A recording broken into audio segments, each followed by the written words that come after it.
Eli, how are things going thus far? Hey, Emily, they're going good. Yeah, and it's awesome being here. So Do, having fun. do you feel like you're starting to settle in? Yeah, I do. Yeah, I feel, the first game, there were some jitters, of course, excitement. But yeah, I feel like once I got my feet wet a little bit, it's a game I've been playing my whole life. So it's been fun getting out there and feeling good about how things are going. So yeah, it's been good. I talked to a lot of young guys about, trying not to put too much pressure on themselves, but also trying to make the most of an opportunity. That's kind of a fine line to walk. And Woody said he's had conversations about, this very thing with you about, maybe not reading too much into results, but rather approach. How much does that put you at ease? Yeah, it definitely puts you at ease, especially trying to get my first hit in the big leagues. It's been a little bit tougher than I was hoping, but I feel like I've been putting some good at bats together and barreling the ball. So that's really all you can strive to do. I think if I keep doing that, the hits and the results will come. So just trying to stay diligent with the process and keep going from there. And how do you not let, baseball's such a numbers game. And I'm sure it's been ingrained in you since you were young. And so how hard is it to let go of that? And just like you said, stick to, at bat by at bat. Yeah, it's definitely difficult. But it's, I've played this game a pretty long time at this point, and there have been plenty of times in my professional career that I've been 0 for 9 with a few lineouts and everything. So I just try and keep that perspective. And, I've been in this situation before. Obviously it wasn't at the big league level, but I just try and keep that perspective and take it at bat to at bat. When you are scuffling at the plate, do you, or the balls aren't falling, do you find that you're even more focused on the defensive end? Yeah, I think so. I want to try and impact the game and help our team on either side of the ball. So if things aren't going as well as I would like offensively, I think, there's definitely, I'm out there. I want to get a fly ball. I want to help the team however I can. So obviously I want to be helping on both ends of the ball, but if one side's not working the way I want, then, extra motivation for the other side for sure. That's it for me. Thank you, Eli. Thanks. Okay, other questions for Eli? Evan. Hey, Eli, since this is really the first chance we've had to ask you, back in April when Choo made the donations to everybody, I don't remember if it was Instagram or Twitter, but you posted something about what that meant to you. Have you had a chance now to talk to him personally and just kind of thank him? And what did that $1,000 mean to you at that point in time? Yeah, I have. When Choo told me he wanted to do that for me, it was actually right before we got sent back home during the quarantine period. So I was able to thank him then, but then, through text and stuff. And then, when I got back for second spring training, was able to talk to him and, tell him how much that meant to me. Just going back home and not knowing if I was going to be getting paid anything or not. It was a big deal, and I was very, very thankful for that. And just a really cool gesture from, an awesome guy. So. And, you touched on this a little bit, but I think Woody said before you came in the room that you said a couple times, I guess it is a little bit harder to get a hit up here in the big leagues. Is there I'm looking at your exit velos, and they've all been, your average exit velo has been really good. Is there one particular ball that, like, you thought for sure was gonna fall? Well, both of those yesterday, as soon as I made contact, I was like, oh gosh, that's it right there. That's my first one.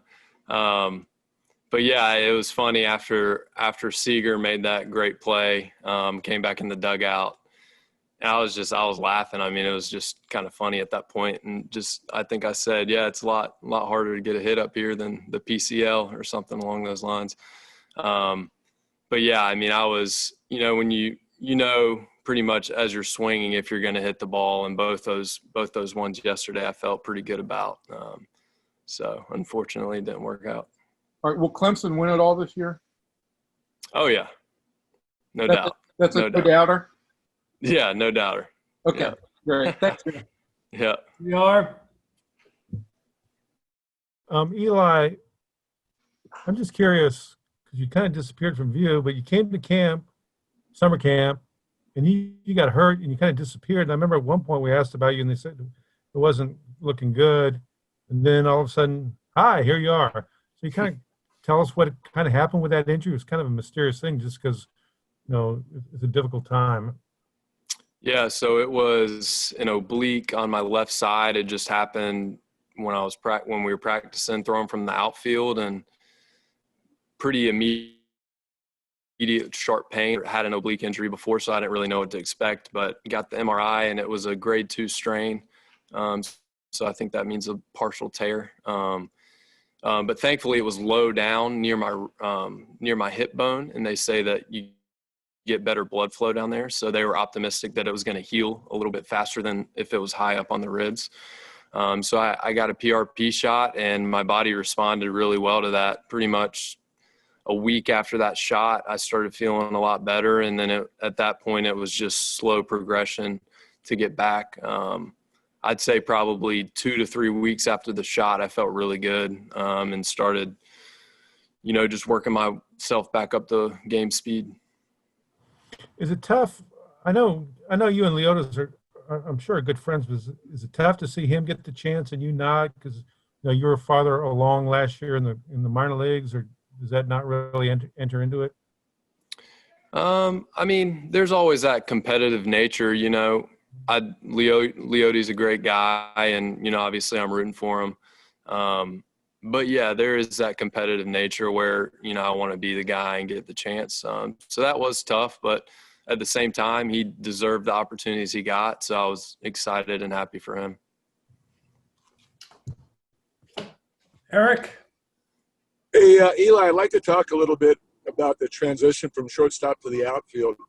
First of all, the catch last night, did you think that ball was going out? Could you take us through that play? Yeah, I did. I thought it was going to go out at first. I saw it. I felt like I knew it was high up in the air, so I had time to kind of time it to get back to the wall. And that's something that I was working on. Me and Leoty were working on a lot down in the taxi camp, was working up against the wall. So I knew if I had a chance at it, I was going to catch it. I felt confident that if it was within my jumping range, I could get it. So yeah, I just saw it well off the bat, tried to time it, and, it worked out to where it was within my reach. How much of an adjustment have you had to make in your throwing technique? We've had situations in the past where guys have gone from the infield to the outfield and they've had problems or gotten hurt or had other difficulties. Yeah, I think that's been one of the bigger adjustments for me. Just being an infielder, I've always kind of had a lower arm slot, and going from the outfield, you make the longer throws. So it's having that low arm slot. It's been putting some pressure on my elbow early on. And so my elbow felt, a little tender here and there, and then realized I got to get my arm up a little bit higher and throw, spin the ball better and get behind the ball, throw a better four seam. So that's been a process, but I feel like it's something I'm getting better at and continuing to work on. Have you played the outfield time in your life in the past? So I started playing outfield a little bit in 2017. That was my first, when I was still with the Oakland A's and high A ball. That was my first introduction to outfield. And I think last year I played 22 games in the outfield. So it's still relatively new, but I feel after going through spring training and only focusing on outfield, I feel really good out there. Do you like it? I do. Yeah. I think it's a lot of fun. I think it fits my skill set pretty good. Thanks very much. Couple more. Go to Jared and then Chris. Hey, We'll wrap it up. quickly, Eli, and maybe if you said this earlier, I apologize, but who are the people that really helped you make that transition to the outfield that, whether it's teammates or coaches who are really instrumental in not just getting you able to play, but to the point where now people consider you one of the best outfielders defensively in the system? Yeah. So, I mean, really this first year, or this spring training was the first time I've really focused on outfield. So, Beasley has been instrumental in that for sure. He's helped me out a lot, working with him every day in spring training, just getting comfortable, and he's very open to what I feel like I need to work on. So I remember in spring training, something I didn't ever really feel comfortable with was, just fielding ground balls and making throws to bases. So that's something we worked on a lot. And then when I was in taxi camp, Matt Hagan, the coordinator down there, he wanted to know what I wanted to work on. I wanted to work on, up against the wall, like robbing homers and getting comfortable feeling the track on the run.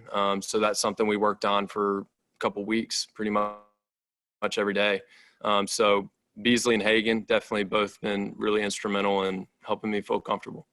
And last thing, what right now is still like, what's the next thing you're working on, or what still is the biggest challenge for you in the outfield? I think there's just some little nuances that to get used to, whether it's just knowing where certain balls go in certain situations, when to try and throw a guy out at home versus, cut your losses and keep the runner from getting to second. So just stuff like that I'm aware of, but it's not really second nature yet, because I'm still a little bit new out there. So stuff that I just have to think about a little bit more. So just little things like that. And then just fine tuning my throwing and really getting behind the four seam and, spinning it and getting good life. Awesome. Thanks, Eli. Last one, Chris. Just as a player who's gone through a season of AA, season of AAA, and then there's several players on the roster right now who haven't played anything higher than high A. What is the most difficult part about, if you could even think back to your own development, the biggest hurdle for these younger guys who did not play in AA or AAA to start playing at the major league level? Like, what's the biggest hurdle for them? Yeah, I definitely noticed at each level the pitching just gets incrementally better. So I know that would be a tough jump. Those guys, Leote and Tejada, they're super talented guys. So the transition might be a lot easier for them, obviously, than it would have been for me. But yeah, I think just having that development at each level was critical for me. You have to work through certain adjustments. You figure out how pitchers are going to exploit your weaknesses and kind of work through that. So I know for me, it's helped going through those, kind of learning how to bounce back myself. And I'm sure those guys are going to run into that a little bit, but they're really talented guys. So I have no doubt that they'll be able to make those adjustments on the fly. All right. Sure. Thanks, Eli.